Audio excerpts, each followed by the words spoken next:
ini dialog antara berbagai pihak. Jadi Allah yang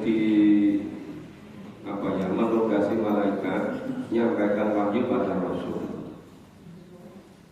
Kemudian Rasul menyampaikan kepada umat. Umat ini terbagi, garis besarnya ada dua. Yang menerima seruan Nabi dan yang tidak menerima. Yang menerima itu bermacam-macam. Yang menerima dengan keyakinan yang secara totalitas, ada yang menerimanya setengah-setengah, ada yang menerimanya di mulut, di hatinya menolak, ada yang menerima tetapi dengan mensekutukan yang lain. Tapi ada juga yang betul-betul menolak secara total. Nah, yang lebih repot lagi sebagian besar zahirnya menerima, tetapi hakikatnya menolak. Makanya ini coba wasiatnya. Qul innama u'idukum biwahidah. Katakanlah ya Muhammad, sesungguhnya aku hendak memperingatkan. U'idukum, sesungguhnya aku ingin memperingatkan kamu biwahidah, satu hal saja. Nanti kalau banyak-banyak repot, tidak fokus, tidak memperhatikan, nanti pikirannya disampai kemana-mana. Maka Allah didik itu dengan biwahidah, satu saja. Coba yang satu ini betul-betul difahami secara tuntas, kemudian diyakini, dipegang dengan sungguh-sungguh. Apa yang satu itu? Antaqumu lillahi matna wa furoda. Antaqumu, jadi yaitu supaya kamu itu menghadap Allah dua-dua atau sendiri. Jadi kita menghadap Allah itu bisa sendiri-sendiri, bisa berdua, bisa bersama orang lain. Tapi yang pokok itu betul-betul harus kita yakini. Antaqumu lillah, antaqumu lillah, bahwa kamu itu semuanya nanti akan menghadap pada Allah, akan kembali pada Allah. Ini yang sangat sulit diyakini. Ya. Jadi kata antaqumu lillah, kamu akan dihadapkan pada Allah, akan dikembalikan pada Allah. Sebab ini, satu hal ini konsekuensinya bisa bertolak belakang 180 derajat. Seluruh aspek kehidupan. Apa tujuan hidupnya, apa cita-cita hidupnya, apa yang menggerakkan dikatakan atau tidak dikatakan, dilakukan atau tidak dilakukan, itu satu ini yang membedakan. Percaya nggak, yakin nggak kalau kita akan kembali pada Allah besok di akhirat itu? Kalau itu yakin bukan di mulut ya, yakin di hati, yakin secara yang sebenarnya. Ini tidak mudah. Sebab kalau yakin beneran, itu pasti mempengaruhi seluruh cara hidupnya. Ngatur hidupnya, ngatur waktunya, ngatur kemampuannya, sarana prasarananya, kesempatannya, itu pasti semuanya lillah. Tapi kalau yakinnya cuma awal lagi, itu nggak betul lillah.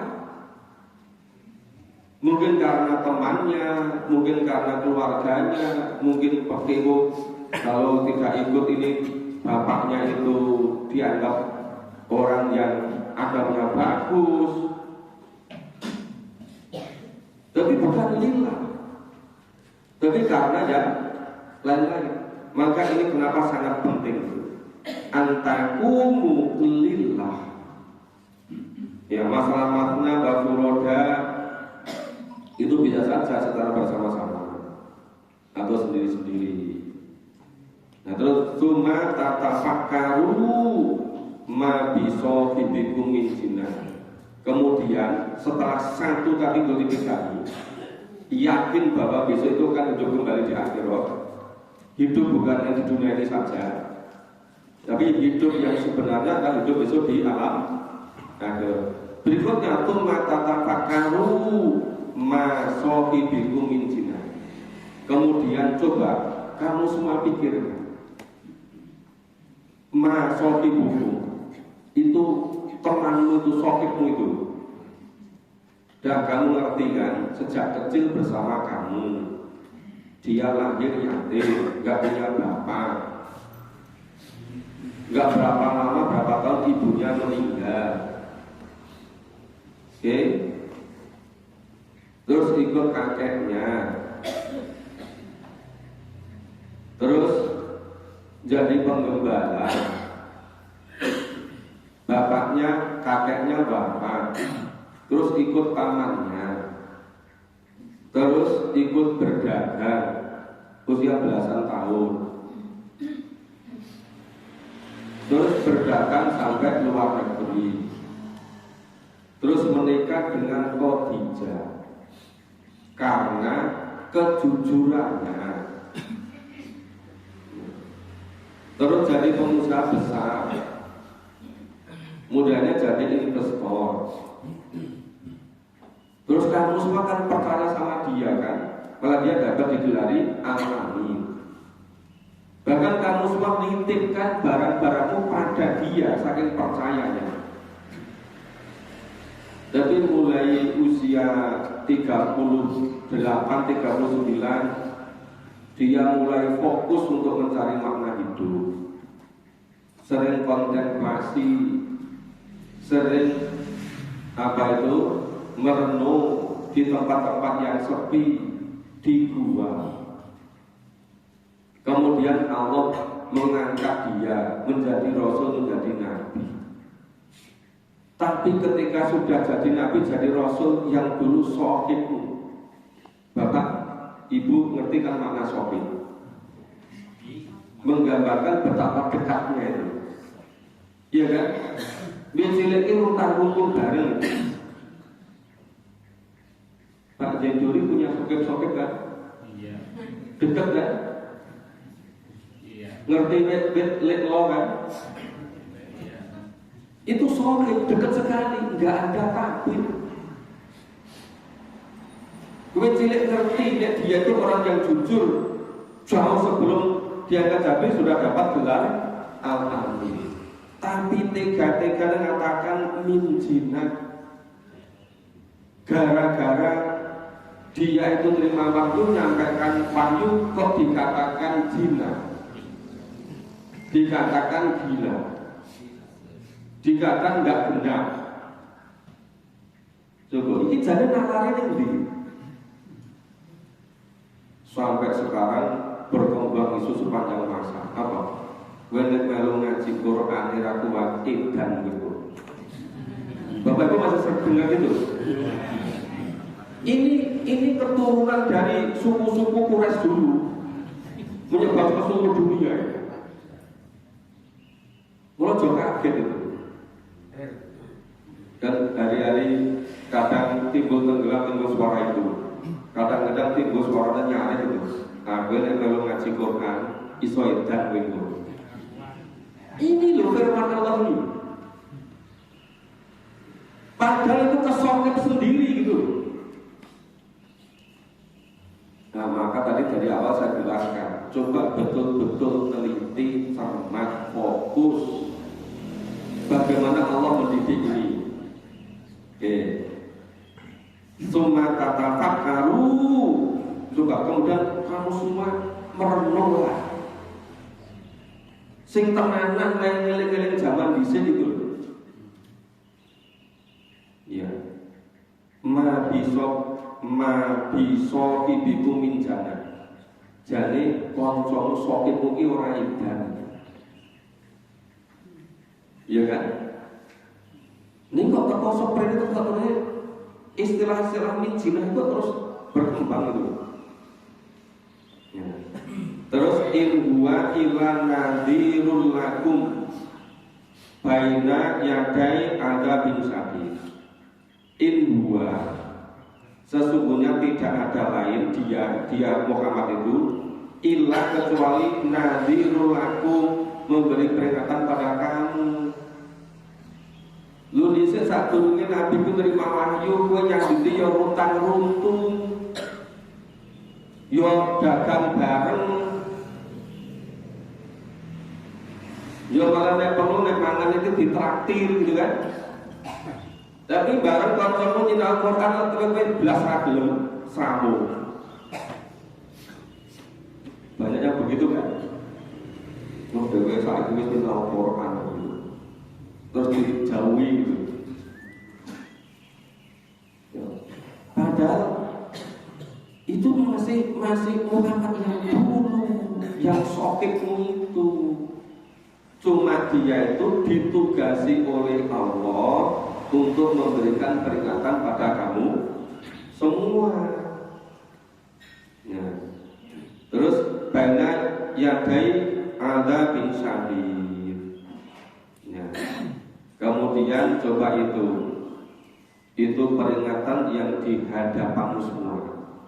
Yang ke depan itu ada bin syadid. Ada adab yang syadid, yang sangat keras, sangat dahsyat. Bapak Ibu jangan kira loh, namanya adab di neraka itu sekedar seperti ditenggelamkannya korong ke perut bumi. Jangan anggap sekedar seperti Fir'aun ditenggelamkan di Laut Merah. Jangan sekedar anggap seperti itu yang kaum kaum Samud itu ya, yang nanti angin topan 7 malam 8 hari berturut-turut. Kemudian yang meninggal massal gara-gara petir, ya terbakar semua. Jangan kira hanya seperti itu. Ngadami saat itu jauh lebih dasar daripada itu. Coba satu ayat ini kira-kira bisa dipahami nggak? Satu ayat ini yang menjadi kekuatan kita. Nah, terus ayat berikutnya ini lebih tanggus lagi bagaimana Allah itu mendidik para sahabat supaya betul-betul murni ikhlas ini. Kul ma sa'altukum min ajrin fahuwa lakum. Katakan wahai Muhammad, ma sa'altukum, aku sama sekali tidak minta kepadamu. Min ajrin dari dakwahku ini lakum kepada kamu,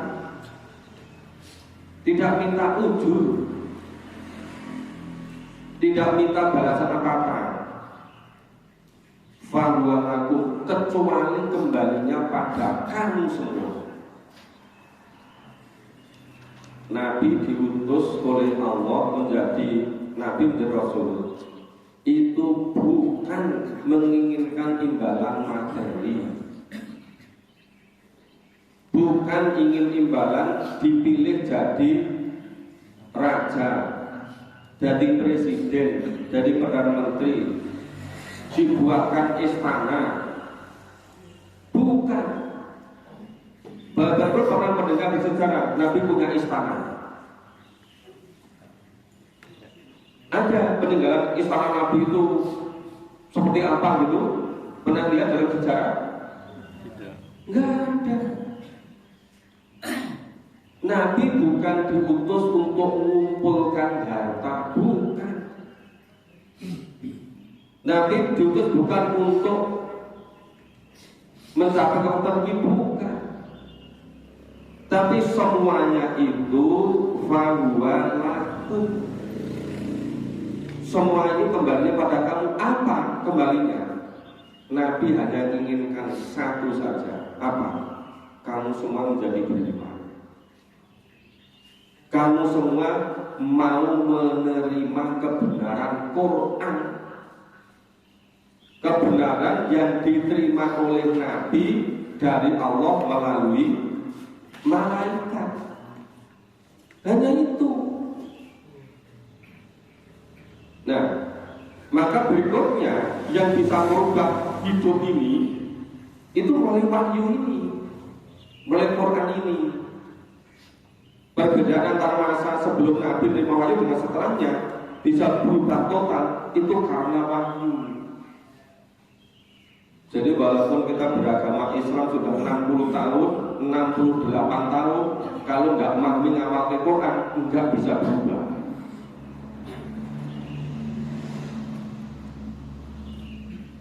Bapak Ibu coba secara jujur, kita ketemu belum lama. Mungkin ada yang ketemu saya 2 tahun yang lalu, mungkin 1,5 tahun yang lalu, mungkin ada yang ketemu saya baru 6 bulan yang lalu. Tapi bukan persoalan ketemu saya atau tidak ketemu saya. Persoalannya Bapak Ibu mulai memahami Quran, bahwa bagaimana kenal siapa saja terserah, tapi intinya satu saja. Kapan Bapak Ibu betul-betul mulai secara sungguh-sungguh memahami Quran? Intinya di situ. Ya, coba yang baru waktu sangat sebentar ini, apa artinya misalnya ketemu di sini mulai Ramadan tahun ini? Ramadan sampai sekarang berapa bulan? Ya, 5-6 bulan ya. Coba Bapak Ibu perhatikan, apa artinya 6 bulan dibandingkan dengan umur yang sudah 40 tahun? Dan ada yang usia 40 tahun kan? Apa artinya waktu 6 bulan dibandingkan dengan yang sudah 50 tahun? Dalam Ustadz Iksan sekarang berapa usia? 39. Masih sangat muda. 39. Apa artinya waktu 6 bulan dibandingkan usia 60 tahun? Sangat sebentar. 6 bulan itu kan setengah tahun. Kalau 60 tahun kali 2 berapa? 120. 6 bulan itu hanya 1 dari 120. Iya kan? Tapi Bapak Ibu kira-kira ada bedanya enggak? Sebelum secara sungguh-sungguh memahami Quran dengan yang setelah, ada bedanya enggak? Ya, di situ kuncinya. Itu yang ingin Rasulullah ini di sini. Ma sa'altukum min ajri, dan tidaklah aku meminta kepadamu dari ajri, dari upah. Kalau bahasa ujur, ini dijelaskan kalau model gini itu. Rasulullah sama sekali tidak minta upah. Bahwa kecuali kembalinya pada kamu semua. Apa? Iman tadi. Jadi Rasulullah tidak menginginkan balasan harta, materi. Nah sekarang model-model tidak memahami Quran ini jual mahal. Ada yang minta ini aneh-aneh gitu. Lu sing butuh ini jadi sopo gitu. Jadi koyok-koyok anak ini ngemis-ngemis gitu. Mereka yang penentunya. itu mau memahami Quran tapi kalau gini gitu. Ya wis ora paham kono dhewe gitu. Aku rasa nuruti kamu. Sehingga kok saking rela rewelan gitu. Turuti ini kurang ini, turuti ini kurang ini gitu. Banyak yang begitu kan? Ya itu. Ada yang bilang, udahlah asal mau hidup nanti kami antar jemput gitu. Kami tidak inginkan urusan duniawi. Kami bisa datang sendiri walaupun dengan jalan kaki atau dengan sepeda GR. Tunjuk langsung. Yang penting kan nyampe kan. Lu mau soal mengajarkan mau jemput antar dua kali mobil harga ini dan malu diatur itu. Yang modern lebih gitu loh. Ini asal manut ini juga antar jemput gitu. Ini bukan masalah dunia, hanya satu saja. Bahwa laku kembalinya pada kamu semua. Nah coba sekarang begini, kalau memang Bapak Ibu setelah memahami Quran, ada yang mulai sudah 1,5 tahun yang lalu, ada yang mulai setahun yang lalu, ada yang mulai 6 bulan yang lalu. Kalau memang ada bedanya, ini yang dirasakan oleh Bapak Ibu. Tolong disampaikan pada yang lain, ngajak-ngajak yang lain. Dulu ya Nabi itu pesan, baligongani walau, sampaikan yang dariku walaupun satu ayat. Sekarang di sini kalau 6 juz berapa ayat? Sudah 6 juz yang kita pahami kan? Nah, kenapa kok nggak tergerak? Kenapa nggak mau ajak-ajak yang lain? Kalau memang merasakan ada bedanya, ada manfaatnya. Cobalah di masing-masing musolanya, di masing-masing masjidnya, di masing-masing lingkungannya. Ayolah bareng-bareng kita memahami Quran. Ya semampu kita. Nanti kalau memang kesulitan, ayolah bareng-bareng dipahami, ngajak liyane. Kan begitu kan? Maka Nabi dulu pesan kan, apa yang sudah terjadiku sampai pada yang lain. Sampai ada itu loh, keamanan sekelompok penggembala. Karena Rasulullah pesan begitu, sampai mereka itu berunding rembukan. Supaya apa itu sampai penggembala itu orang ketinggalan yang Nabi untuk maju, dia caranya supaya orang ketinggalan. Mereka sampai rembukan musyawarah terus mutus gentian. Jadi pamannya 7 penggembala gitu kan, umpamanya 7 atau 9 gitu. Bareng-bareng rembukan. Salah siji diutus bersama Nabi. Nanti begitu dapat pagi dari Nabi, balik nyampe yang lain, terus genti, wes lagi gentian sebelum Nabi. Kemudian untuk pagi baliknya gentian, sampai begitu loh. Terus tahu nggak kualitasnya penggembala ketika sampai pada kelompok Rasidin, sampai ke Amirul Mukminin. Ketika Amirul Mukminin ini seperti orang biasa gitu loh. Terus jalan-jalan ke tempat penggembalaan. Ketemu penggembala. Amirul Mukminin ngomong, ini kambingmu yang satu tak belinya ya.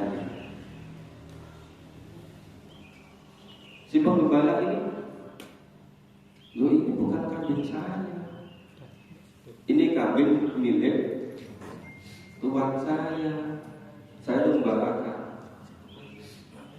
Terus ambil modal, loh kan gampang tuh diomongnya bosmu.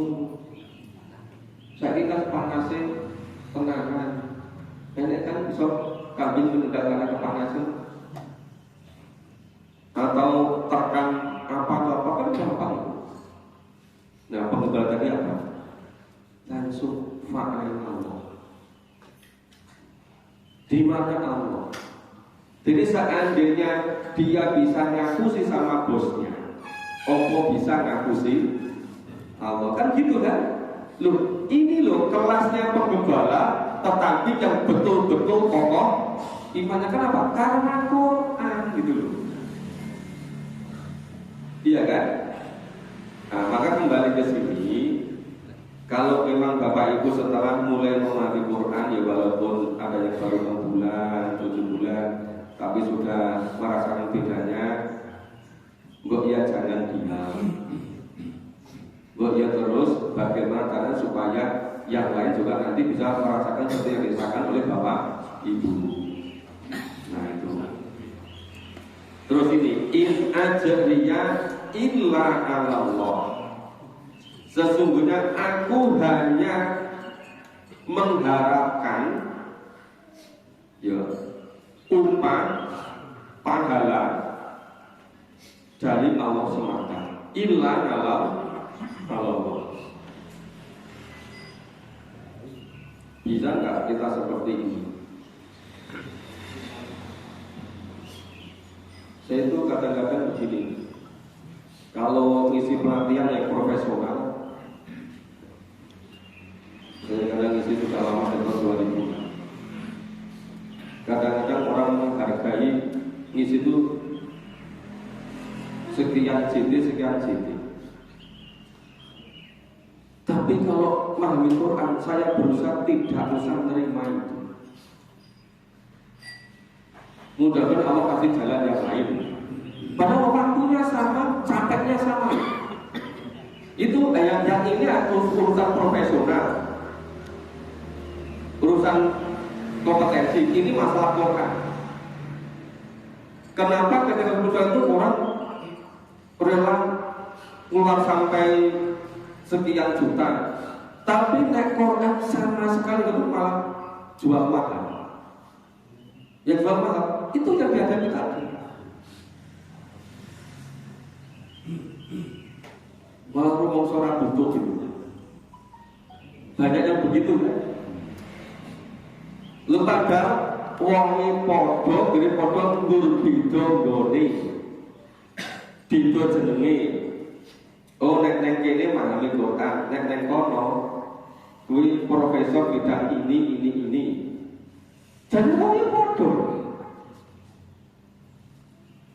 Kadang-kadang sederhana yang podo. Karena kuliah pada program doktor pengembangan agar itu, karena bidang pendidikan ya podo. Ini kenapa nek dikasih nama ini tugas profesional, imbalannya dunia. Tapi nek memahami Quran, insya Allah imbalannya akhirat. Ini imbalan Quran kenapa kok sulit angel diajar?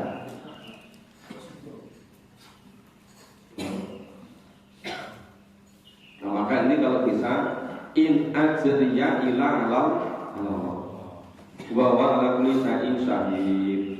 Dan dia Allah maha mengetahui, maha syahid menjadi saksi atas segala sesuatu. Qul inna rabbi yaqdiru bil haq ala nubuyyu. Itu luar biasa nih. Katakan kepada Nabi, inna rabbi, sesungguhnya Tuhanku, yaqdiru qadaba yaqdiru, mewahyukan bil haq, kebenaran. Ala nubuyyu, Allah yang mengetahui yang bohong. Jadi semata-mata yang diwahyukan Allah melalui malaikat kepada Nabi adalah bil haq, adalah kebenaran. Maka kul ja'al haqqu, katakanlah dari Nabi ja'al haqqu, ketika kebenaran itu telah datang, wa ma yubdiul batil, tidak akan ada lagi yang memulai kebatilan, wa ma yu'id, dan tidak akan lagi yang kembali kepada kebatilan. Jadi apa bisa ya pada satu orang yang sama itu berkumpul antara hak dengan batin, iya kan? Nah. Terus kalau berusaha menerima kebenaran, terus kalau berbuat batil orang kalimat, teringat kan? Nah gitu. ini tadi ya saya menjelaskan agak panjang sedikit karena memang agak padat biar agak mendalam. Memang yaitu kalau penjelasannya agak mendalam perlu waktu agak lama. Tapi yang singkat ya cepat selesai ayat-ayatnya itu. Oke, ini kita selesaikan sampai akhir surat itu. A'udzu billahi minasyaitonir rajim. A'udzu billahi minasyaitonir rajim. Qul in dhalaltu fa innama adillu ala nafsi. Qul in dhalaltu fa innama adillu ala nafsi. Fa in tadaitu fa bima yuhi ilayya rabbi. Wa in tadaitu fa bima yuhi ilayya rabbi. Innahu sami'un qarib. Innahu sami'un qarib. Walau taro id fazi'u fala farud. Walau taro id fazi'u fala farud. Wa umidu min makanin qarib. Wa umidu min makanin qarib. Wa qalu amanna bi. Wa qalu amanna bi. Wa anna lahum tanawusu min makanin ba'id. Wa anna lahum tanawusu min makanin ba'id. Wa qad kafaru bihi min qabl. Wa qad kafaru bihi min qabl. Wa yakdzibuna bil ghaibi min makanin ba'id. Wa yakdzibuna bil ghaibi min makanin ba'id. Wa qila bainahum wa baina ma yastahun. Wa qila bainahum wa baina ma yastahun. Kama fu'ila bi asyaihim min qabl. Kama fu'ila bi asyaihim min qabl. Innahum kanu fi sakkin murib. Innahum kanu fi sakkin murib. Luar biasa ini isinya. Terutama ini ayat 51 sampai 54 ini. Kejadian besok yang kiamat di akhirat.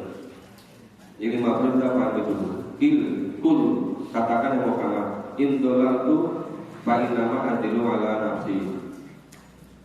Jika aku sesat, dolal tu jika aku sesat, fa innama adilu ala nafsi. Maka sesungguhnya kesesatan itu dari diriku sendiri. Tapi sifatnya ini in itu jika itu belum tentu terjadi. Jadi karena ini pakai in, jangan kemudian dianggap sudah terjadi.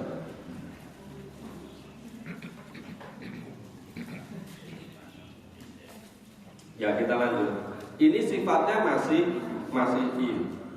Katakan hai Muhammad, indolatu fa innama antilu ala nafsi. Sesungguhnya jika aku sesat, maka sesungguhnya kesesatanku datang dari diriku sendiri. Wa ini taga itu fa innama yuhi ilayya rabbi. Dan sesungguhnya jika aku dapat hidayah, maka sesungguhnya itu betul-betul yuhi ila rabbi. Itu betul-betul disebabkan wahyu dari Allah kepadaku. Nah, jelas sekali kan? Innahu sami'un qarib. Sesungguhnya dia Allah itu maha mendengar dan maha dekat. Kan banyak sekali yang lain menyebutkan kan bahwa ma'akum ainama kuntum. Dan Allah bersama kamu dimanapun kamu berada. Wallahu aqrabu min hablil warid. Dan Allah itu lebih dekat daripada orang leher kita. Maka disebut di sini Inna Musa engkori. Inna sesungguhnya Allah itu maha mendengar dan maha dekat.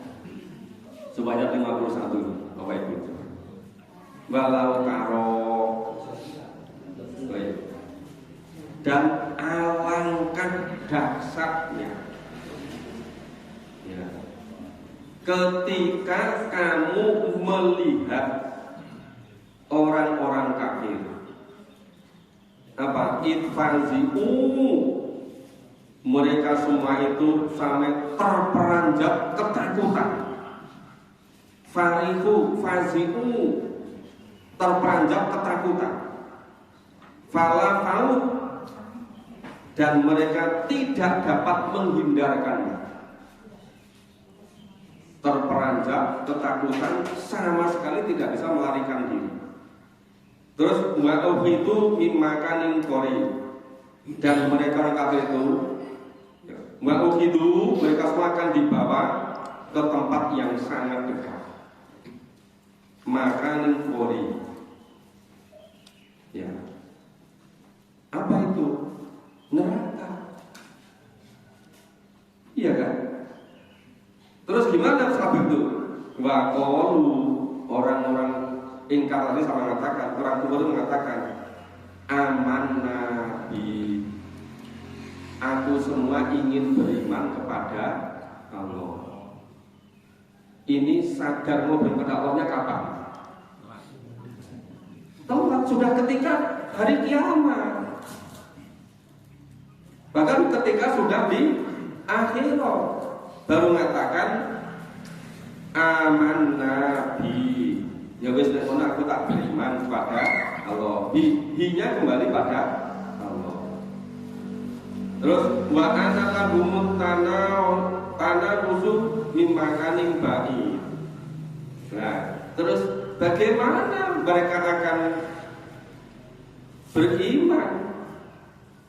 Nah, sedangkan tempatnya sudah sangat jauh. Mimakaning ba'i, tempatnya beriman ini dhisik nek sing urip ning Purwomartani gitu.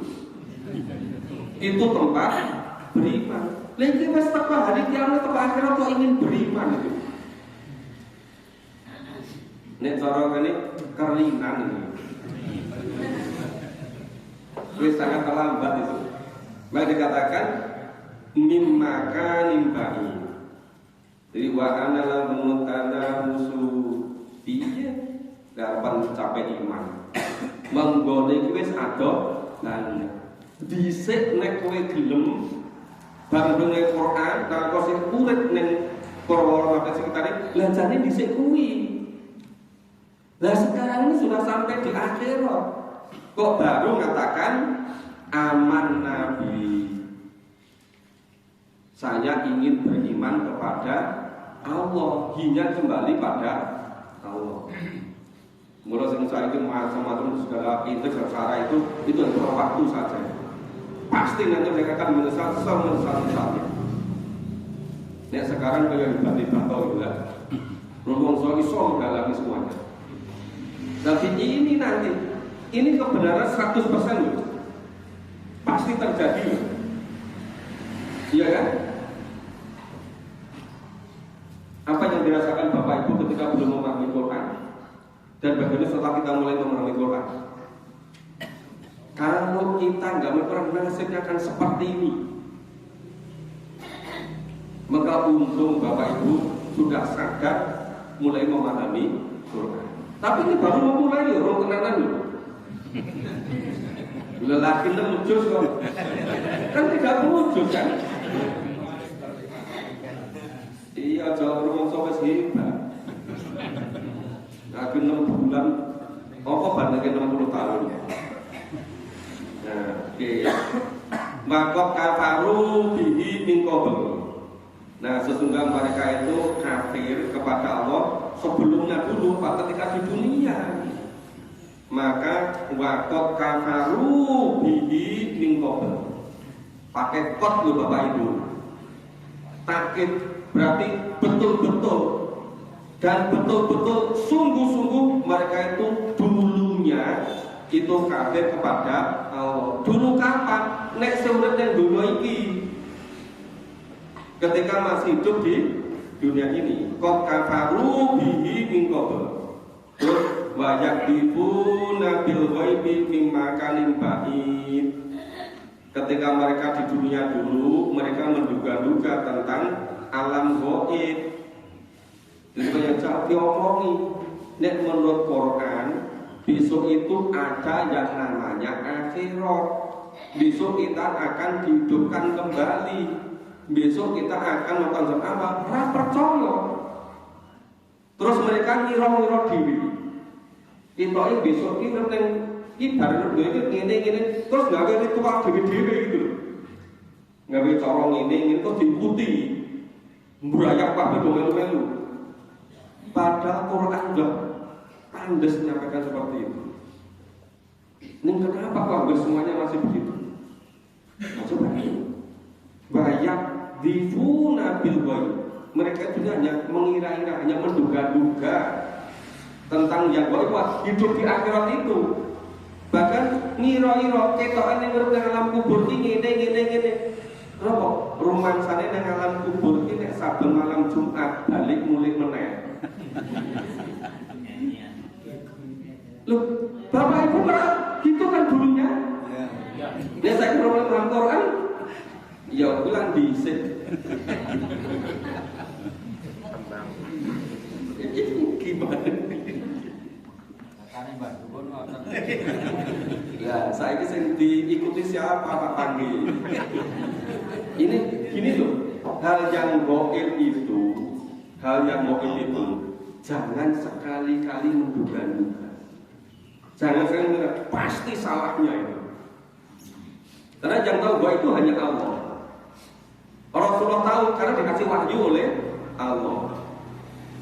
Selain itu tidak ada yang tahu. Maka pasti salahnya kalau ngira-ngira masalah sing oke. Terus ketoknya malam Jumat tak rodo merinding-merinding ya. Ya ketoknya itu buran itu, ngira-ngira diri. Ya waktunya sudah habis. Padahal ini luar biasa. Wakila bainahum baina ma yastalun. Nah, ya wakila itu ada benteng, ada pemisah, ada batas di antara mereka dengan apa yang mereka inginkan. Kama bila bi asya'ihi min qabl. Ya seperti yang terjadi pada orang sebelumnya. Innahum kanu bisaki muri. Lah piye bentengnya apa? Saiki wis urip nang cerita itu sudah sampai di akhirat kok ingin beriman. Beriman itu dulu ketika di dunia kan jauh sekali kan, nggak mungkin terjadi. Maka bakilah ada bentengnya, ada pembatasnya, nggak mungkin akan terjadi kembali. Binam kamu bisa kimuri. Sesungguhnya mereka itu ketika dunia itu ragunya luar biasa. Bisa kimuri, betul-betul meragukan, sangat meragukan kehidupan di waktu luar biasa ini. Kalau kita memahami agak perlu waktu sedikit tapi bisa mendalam. Ini jadi kita sudah selesai surat Sabah. Insya Allah besok pagi kita lanjutkan surat berikutnya. Semoga bermanfaat. Mohon maaf kalau ada kurang dan salahnya. Oh ya, nanti malam Bapak Ibu yang mau hadir ikuti pemahaman Quran ada di rumahnya Pak Edi Raharjo. Pak Edi, Pak Edi sekarang ngobrol. Nanti malam di rumahnya Pak Edi Raharjo. Oke, semoga Allah memberi kekuatan pada kita semua. Semoga Allah melindungi kita semuanya. Kita akan bersama dengan katakan doa doa Rabbul Majelis.